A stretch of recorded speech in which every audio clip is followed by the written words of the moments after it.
రక్తనాళాల్లో కొలెస్ట్రాల్ పేరుకుపోవటం మనకు తెలిసిందే. అచ్చంగా మన ఊపిరితిత్తుల్లోనూ ఇలాంటి పరిస్థితి ఎదురవుతూ ఉంటుంది. కొంతమందిలో ప్రోటీన్లు, కొవ్వులతో కూడిన సర్ఫాక్టెంట్ అనే పదార్థం ఊపిరితిత్తుల్లోని అల్వియోల్ అనే గదుల్లోని సరిగ్గా శుభ్రం కాకుండా అలాగే పేరుకుపోతూ ఉంటుంది. ఇలాంటప్పుడు తేలికగా శ్వాస తీసుకోలేకపోతూ ఉంటారు.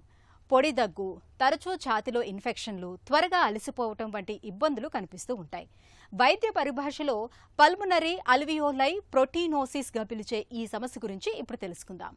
పల్మనరీ ఆల్వియోలర్ ప్రోటీనోసిస్ అనేటటువంటిది ఇది ఒక రేర్ డిసీజు. ఊపిరితిత్తుల్లోని వాయు గోళాలు, వీటినే వైద్య పరిభాష లోపల ఆల్వియోలై అంటాము.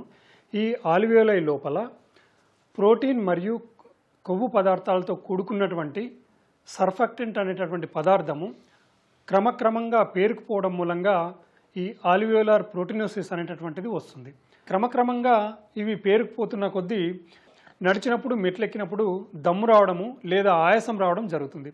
అదేవిధంగా వ్యాధి తీవ్రత ఎక్కువైన కొద్దీ రెస్టింగ్ కండిషన్లో, అంటే కూర్చున్నప్పుడు కానీ పడుకున్నప్పుడు కానీ దమ్ము వచ్చేటటువంటి అవకాశం ఉంటుంది. అదేవిధంగా దగ్గు ఉంటుంది. దగ్గుతో పాటు రక్తం పడేటటువంటి అవకాశం ఉంటుంది.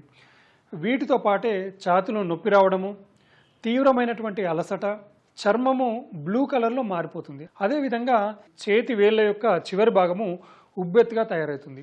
అదేవిధంగా బరువు తగ్గిపోవడం అనేటటువంటి లక్షణాలు పల్మనరీ ఆల్వియోలర్ ప్రోటీనోసిస్లో చూస్తుంటాము.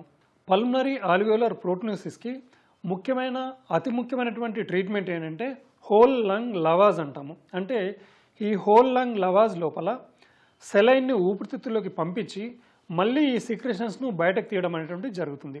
సో ఈ సిక్రెషన్స్ను బయటకు తీసినప్పుడు పాలవలే తెల్లగా ఉంటాయి. పాలవలే తెల్లగా ఉన్నటువంటి ఈ సిక్రెషన్స్ క్లియర్ ఫ్లూయిడ్గా మారేంత వరకు పలు దపాలుగా సిక్రెషన్స్ను ఊపిరితిత్తుల నుంచి తీయాల్సి ఉంటుంది. ఒక లంగ్ తీసిన తర్వాత 1 లేదా 2 రోజులు ఆగిన తర్వాత వేరొక లంగ్ను తీయాల్సి ఉంటుంది. అదేవిధంగా రిటుక్సిమాబ్ అనేటటువంటి థెరపీని కూడా ఈ పల్మనరీ ఆల్వియోలర్ ప్రోటీనోసిస్లో ఇవ్వడం జరుగుతుంది.